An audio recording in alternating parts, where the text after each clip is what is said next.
निषाद ने इतना दौरा किया है, इतनी चली हूं मैं, इतना चली हूं मैं, सुबह 6 बजे से लेकर रात को 1 बजे तक लगातार चलने का कार्य करती थी। मुझे समझ में नहीं आता कि बीएलओ और पीठासीन की पर्चियां अलग अलग कैसे हो सकती है। यहाँ पर जो है गड़बड़ी शुरू हो गई है। यहाँ पे सभा करने की आवश्यकता पड़ी, जब काम की होते तो काहे सभा करने का आवश्यकता पड़ता भाई।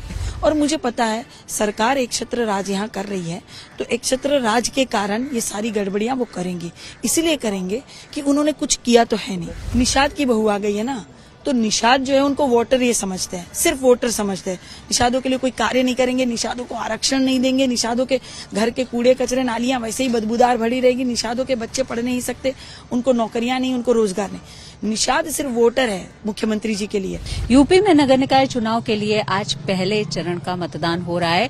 इस बीच गोरखपुर में जो समाजवादी पार्टी की कैंडिडेट हैं काजल निषाद, वो ये कह रही हैं कि वोटर लिस्ट में भी कुछ लोगों के नाम हैं और पर्ची भी उनके पास है बीएलओ की, लेकिन उसके बावजूद उनको वोट नहीं डालने दिया जा रहा है।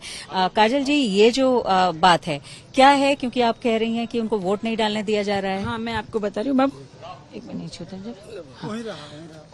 मैं ये कह रही हूँ कि ये 381 बूथ नंबर है, गायघाट खुर्द कक्ष नंबर संख्या 1 में। वहां पे क्या हो रहा है कि बीएलओ ने भी पर्ची काटी है और आईडी भी है, इनके पास नाम भी आया है, लेकिन अब पीठासीन अधिकारी ये कह रहे हैं कि हमारी लिस्ट में आपका नाम नहीं है, हम वोट नहीं डालने देंगे। मुझे समझ में नहीं आता कि बीएलओ और पीठासीन की पर्चियां अलग अलग कैसे हो सकती है। यहाँ पर जो है गड़बड़ी शुरू हो गई है। और मुझे पता है सरकार एक छत्र राज यहाँ कर रही है, तो एक छत्र राज के कारण ये सारी गड़बड़ियां वो करेंगी, इसलिए करेंगे कि उन्होंने कुछ किया तो है नहीं। तो ये सीधे तौर पर आपका मानना है कि गड़बड़ी हो रही है जिससे कि वोट न डाल पाए जो समाजवादी पार्टी के वोटर? हाँ, बिल्कुल बिल्कुल, क्यों नहीं, क्योंकि ये 381 में मैं अभी जाकर आई हूँ, मैंने खुद चेक किया है और 10 से 12 लोगों को वापस घुमा दिया जा रहा है। हालांकि वो लोग वहीं पे डटे हुए। मैंने डीएम जी को ये कह दिया है, शिकायत दर्ज करवा दी है, वह अभी पहुंच रहे हैं और वह वहां का जायजा लेंगे। कौन से बूथ में एक बार फिर से बताइए? 381 में लोगों को वोट नहीं डालने दिया जा रहा है, जबकि उनके पास बीएलओ की पर्ची है। तो आपको क्या लगता है कि क्योंकि यहाँ तो 3 दशक से लगभग बीजेपी का मेयर रहा है, तो इस बीजेपी का वर्चस्व नगर के क्षेत्रों में है, तो ये गड़बड़ी इस बार आपको लग रहा है कि बीजेपी कमजोर हो रही है यहाँ पर? क्यों नहीं, काजल निषाद ने इतना दौरा किया है, इतनी चली हूं मैं, इतना चली हूं मैं, सुबह 6 बजे से लेकर रात को 1 बजे तक लगातार चलने का कार्य करती थी। बीच में ही हम कहीं किसी घर पे बैठ के पानी और मिठाई, ठंडा चाय वो चलता था, बाकी लगातार मैं चलती थी, हम बिना खाए पिए चले। वो मेहनत मेरी दिख रही है और मैंने मुद्दे दिखाए हैं मैम, मैंने मुद्दे दिखाए कि वार्ड नंबर 1 में ये समस्या, 19 नंबर में देखिए कितना कूड़ा कचरा है, 47 नंबर का जो फुलवरिया बाजार है वो देखिए पूरा कैसे लबालब भरा हुआ है, नालियां बह रही है, हर जगह से नालियां उमड़ के बाहर आ रही है। मैंने कहा था कि जल भराव सबसे बड़ा मुद्दा है गोरखपुर का, और क्योंकि ईश्वर ने मेरा साथ दिया मैम, कल हल्की सी बारिश हुई, मैंने कहा था कि हल्की सी बारिश में ही गोरखपुर जलभराव में बदल जाता है, यहाँ पे पूरा जलमग्न हो जाता है। और कल ईश्वर ने मेरी मदद की कि सुबह से सिर्फ दोपहर तक ही बारिश हुई है, मेरे ख्याल से 4-5 घंटे ही कुछ हुई है, उसी में पूरा गोरखपुर जलमग्न हो गया। आप तो स्थानीय समस्याएं उठा रही हैं, जो जलभराव की समस्या है, लेकिन जो बीजेपी ने ज्यादातर बात की है, ट्रिपल इंजन का नारा जरूर दिया है, वो लॉ एंड ऑर्डर की बात की है, जो बड़े मुद्दे हैं उनकी बात की। आपको लगता है जिस तरह से मुख्यमंत्री जी ने एग्रेसिव कैंपेन किया है, उसके बावजूद समाजवादी पार्टी का उस तरह का कैंपेन नहीं रहा है, तो फिर भी आप मुख्यमंत्री जी को यहाँ पे सभा करने की आवश्यकता पड़ी, जब काम की होते तो काहे सभा करने का आवश्यकता पड़ता भाई। जब मेयर ने काम नहीं किया है, हर बार प्रत्याशी मेयर का बदल काहे जाता है, भाजपा का काहे बदल जाता है, काहे के काम नहीं करते हैं, तो मुख्यमंत्री जी को भी 3-4 सभा करनी पड़े, ये कितनी बड़ी निंदा की बात है।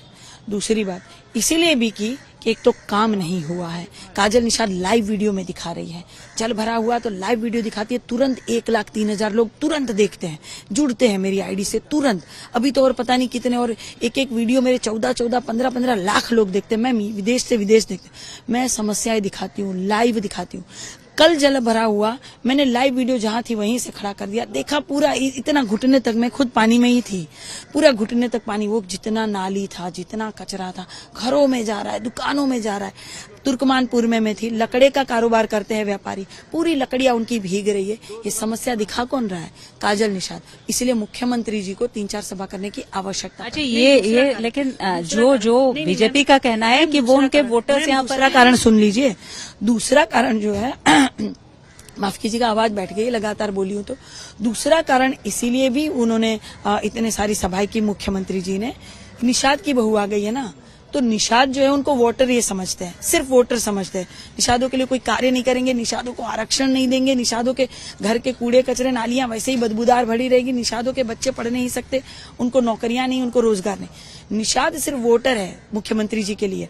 तो मुख्यमंत्री जी के शहर में निषाद की बहू कैसे आ गई मेयर प्रत्याशी बनके? तो निषाद तो सिर्फ लात मारने के लिए है, पीटने के लिए है, ये गोली मारने के लिए है, ये डंडा। लेकिन उनके पार्टी के साथ जिनका गठबंधन है और जो कैबिनेट मंत्री हैं योगी सरकार के, संजय निषाद, अभी थोड़ी देर पहले मेरी बात हुई है तो उन्होंने ये कहा है कि सपा को भी आजमाया था, बसपा को भी आजमाया था, लेकिन किसी ने कुछ दिया नहीं, तो इसलिए निषाद उनका साथ क्यों देंगे? ठीक है, तो 9 साल से भाजपा ने दे दिया। तो अमित शाह जी ने कहा था और माननीय संजय निषाद जी जो हमारे ससुर लगेंगे, मैं नमस्कार करती हूं उनको, आशीर्वाद उनका हमें लगे। उन्होंने कहा था कि आरक्षण की सौगात मिलेगी लखनऊ में जाकर, तो मिल गया समाज को। वो जो भोजन भरी थाली थी, उस समाज गटक रहा है, कोई और गटक रहा है। भोजन भरी जो थाली थी ना, तो उसमें गेहूं किसी और ने उगाया है, आटा किसी और ने बुना है, रोटियां किसी और ने बनाई है, सब्जी किसी और ने उगाई, काटी किसी और ने, और छौंकी किसी और ने। ठीक है, तो पूरा जो भोजन भरी थाली पूरे समाज ने मिलकर वो थाली बनाई थी। एक ही लोग गटक जाएगा तो समाज नाराज नहीं होगा। समाज आपको यकीन है यहाँ गोरखपुर की जनता आपका साथ देगी? बिल्कुल देगी मैम, बिल्कुल देगी, क्योंकि मैंने स्थानीय मुद्दे उठाए हैं उनके, मैंने लड़ाई लड़ी, आज से नहीं। अगर आज मैं चुनाव लड़ने आई हूँ इसीलिए नहीं, सालों से मैं सोशल एक्टिविस्ट हूँ, मैं समाज सेवी हूँ, सालों से मैंने सबके मुद्दे उठाए हैं। गोरखपुर की जनता साथ देगी। और काजल निषाद समाजवादी पार्टी की कैंडिडेट, जो उनका ये कहना है कि हमने मुद्दे उठाए हैं जो स्थानीय समस्याएं हैं, चाहे वो जल भराव की समस्या हो, चाहे वो दूसरी बातें हों, लेकिन बीजेपी जिस तरह से कैंपेन कर रही है, खासतौर पर मुख्यमंत्री योगी आदित्यनाथ ने जिस तरह से प्रचार किया है, अगर कोई काम मेयर ने बीजेपी के किया होता तो इस तरह के प्रचार की जरूरत क्यों पड़ती मुख्यमंत्री जी को खुद गोरखपुर में? और दूसरा, संजय निषाद जो बात कह रहे हैं वो सही नहीं है, क्योंकि निषादों को कुछ नहीं मिला है बीजेपी सरकार के साथ। वीडियो जर्नलिस्ट गौरव गुप्ता के साथ शिल्पी सेन।